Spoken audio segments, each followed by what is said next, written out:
Del Evangelio según San Lucas. En aquel tiempo, a algunos que teniéndose por justos se sentían seguros de sí mismos y despreciaban a los demás, dijo Jesús esta parábola. 2 hombres subieron al templo a orar. Uno era fariseo, el otro un publicano.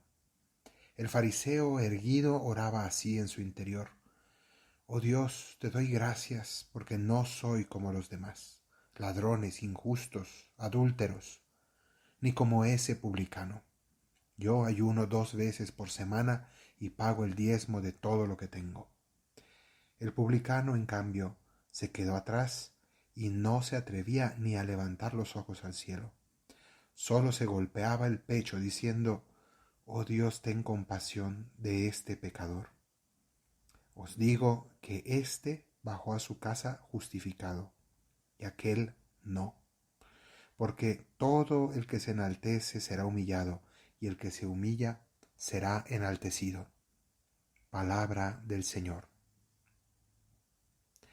Al inicio de la Cuaresma, la Iglesia, a través del Evangelio, nos invitaba a las prácticas del ayuno, la oración, la limosna. Y sin embargo, hoy vemos cómo Jesús en esta parábola critica a un hombre que dice que ayuna 2 veces por semana y paga el diezmo, o sea, que en cierto sentido comparte sus bienes o se desprende de sus bienes, como la limosna, y además está haciendo oración. Sin embargo, repito, es criticado por Jesús. ¿Por qué ocurre esto?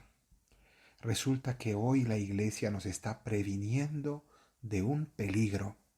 Al vivir nuestra vida religiosa, al hacer obras buenas, al cumplir prácticas de piedad, está el peligro de sentir que nosotros somos buenos por hacer aquellas obras. Yo soy bueno porque voy a misa, yo soy bueno porque rezo el rosario, o porque leo la Biblia, o porque colaboro en mi parroquia, o porque ayudo a tal o cual fundación. Y podemos seguir poniendo una larga lista de obras buenas, buenas acciones que nos pueden hacer sentir que nosotros somos buenos. Casi como si Dios quedara debiéndonos, como si Dios nos debiera una recompensa por lo bueno que somos. Y en realidad aquí nos hace ver que no es así. ¿Quién fue agradable al Señor? Un publicano, un hombre que vivía una vida bastante discutible, que tenía un medio de vida que no era realmente aceptable y sin embargo era humilde y pedía sinceramente perdón y deseaba cambiar. En realidad, al final de esta vida, todos quedaremos debiéndole muchísimo al Señor. Nadie podrá sentir que Dios le debe un premio, que Dios le debe un pago, que Dios debería aplaudirle. Nadie puede llegar con esa actitud delante de Dios. Todos debemos llegar como mendigos, todos debemos llegar ante Él como grandes deudores de su gracia. Y entonces, ¿cuál es la clave para poder entrar al cielo si todos llegaremos siendo unos pecadores, si todos estamos muy lejos del ideal, si todos le debemos toda la gracia de Dios? ¿Cuál es la clave para poder entrar en el cielo? La misericordia. Hoy el profeta Oseas nos dice: misericordia quiero y no sacrificios, conocimiento de Dios más que holocaustos. Vemos cómo aquel fariseo, para él, sus prácticas religiosas lo alejaban de los demás, le hacían sentir superior a los otros, juzgaba al prójimo, se sentía bueno y a los demás los sentía muy malos, inferiores a él. Y obviamente eso le ganó el desprecio de Dios, porque Dios lo que nos pide es misericordia para con el prójimo. Pero para ser misericordiosos tenemos que darnos cuenta de una cosa, y es que no importa el bien que hagas, no importa todo lo bueno que hayas podido hacer, en realidad no es gracias a ti, es gracias a la gracia de Dios, al poder de Dios, al amor y la misericordia de Dios que te permite y te concede hacer el bien. Como diría San Pablo, por la gracia de Dios soy lo que soy.